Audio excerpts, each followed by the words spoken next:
What's up, guys? So I'm going to talk a little bit more about feet today. So this will be the second video that I'm doing on how the foot is integral to skateboarding and things we can do to help improve the strength of our feet.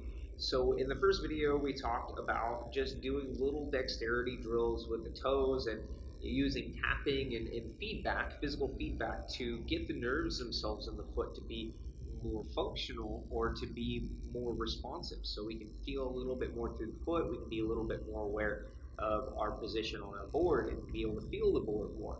So the next part is going into understanding the role of the arch of the foot. Some of you guys have flat feet. In fact, I ran into a guy, great skater, at the skate park this week, and he had no arch whatsoever.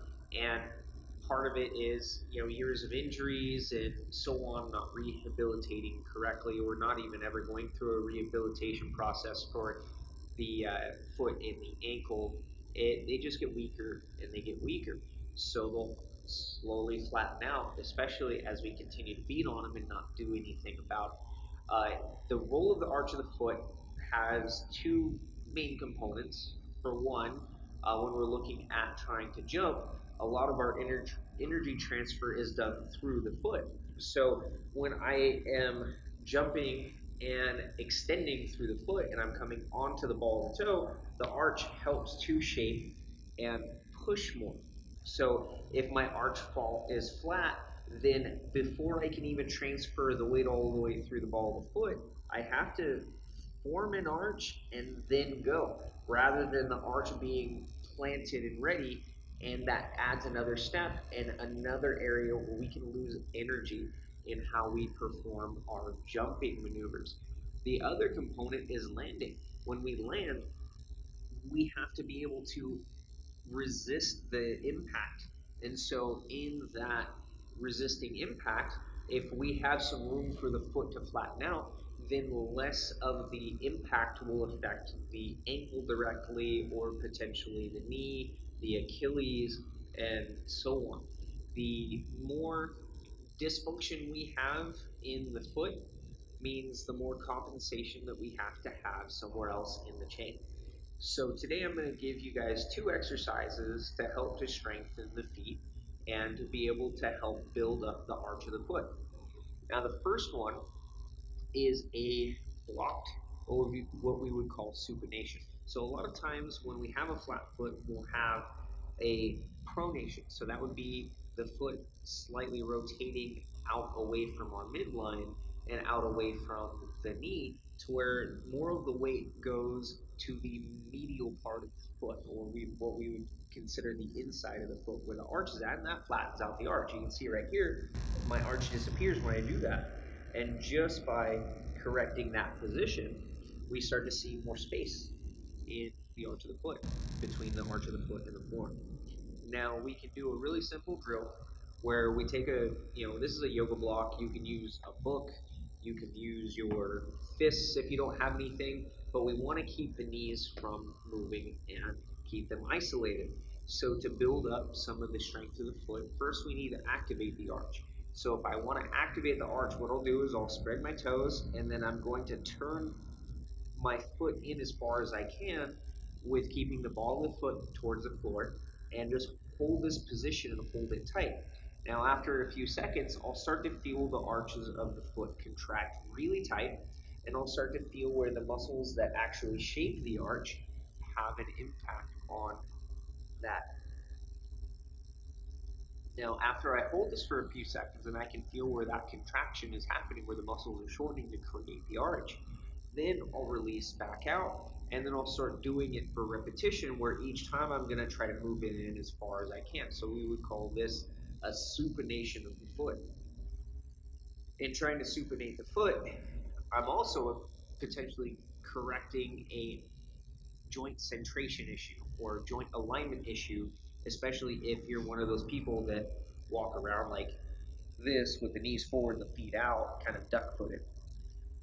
But what I'll do is I'll do a set of 20, where each time I'll come in, I'll pause and squeeze, then I'll let them come back out, come in, pause and squeeze, come back out. And I'll do this, and I'll start off with two sets of 20 a couple times a week, to doing 2 sets of 20 every day, to doing 2 sets of 20 twice a day, and then doing the same thing with 3 sets of 20. And this will help to shape and lift the arch of the foot. Now, this is a really simple exercise and it doesn't take a whole lot of time to do, but oftentimes the exercises that benefit us the most are oftentimes the most tedious and the easiest ones to get.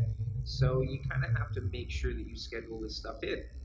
Now, the other exercise we're going to do, I have a blanket here, and this blanket here is for a reason. Now, what I'm going to do is try to create what's called a short foot, and there's technically two different ways I can do this.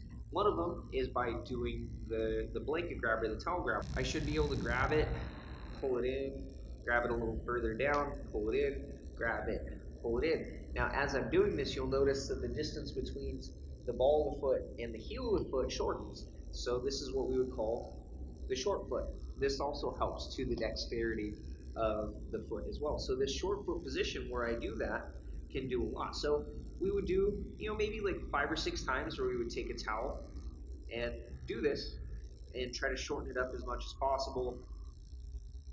And then I would go ahead and spread it back out, leave it kind of loose, and then so on, just constantly working. You'll feel all the musculature as it tries to lift the arch of the foot and pull that blanket in. To make it harder, if the towel that you have is a little bit light, then we can put something on top of it, like a shoe, and start to do the same thing, but with a little bit of extra weight. That little bit of extra weight creates a little extra drag. So in turn, we end up creating the short foot. I'll actually show you a third drill that you can do that's really simple. The third drill is actually called the short foot, and this is just a static hold. So we would actually just achieve the position and stand in it. And so what I'm going to do is I'm going to show you on my left side because, well, no real reason. But kind of the same thing where I try to grab the towel and pull it in. I will get my arch of the foot really high. I'll put the ball of the foot down just below it so it stays high, and then I'll actually spread my toes and just try to stand on that for about 1 to 2 minutes. Now, this is really good because it can help you with your balance development and understanding how to put weight on your foot. And you'll also feel after 20 seconds, maybe, where that arch of the foot and a lot of the intrinsic musculature, so like I said in the first video, the muscles that begin and end in the foot directly that affect a lot of the dexterity and the strength of the foot actually start to fire and they start to strengthen. So doing this can be really beneficial. In this third exercise, I can go into closing my eyes and you'll start to notice immediately the entire nervous system starts to fire like double speed, and it makes it a lot harder to balance and stabilize, but it makes a big difference in developing that connective pathway to being able to feel what's going on in your foot. Now, while I have a minute, I'm going to give a review for my third week with the FP Game Changers. So these are still doing a great job. My feet have started to get a little bit more used to skating more regularly again.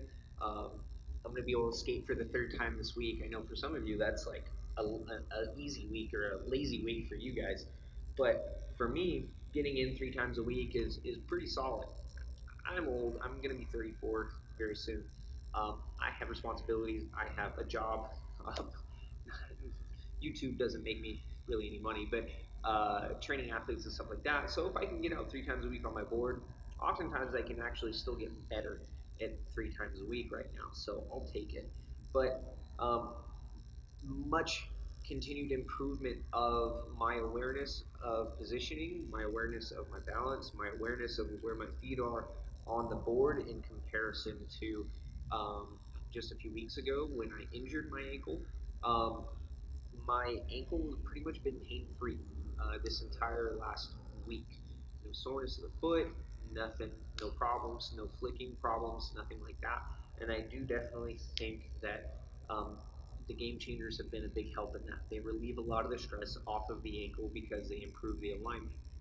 Like I said before, when you improve the alignment, you improve the neuromuscular feedback. so the nerves are more accurate in what they're telling you you're doing in comparison to what you really are doing. So with those components together, I actually was able to do nollie nose mounds for the first time. I've never really been able to get a hold of that trick, and I've always been a little bit terrified because if you don't get your wheel right on the coping or the ledge, then you're in for a pretty bad slam. So that's pretty much for it for this week. Next week I will be doing a video on probably my top 5 corrective exercises for skateboarders, things that'll help keep you healthy, and the type of equipment you should have on you pretty much at all times, whether you're traveling or not. So see you guys soon.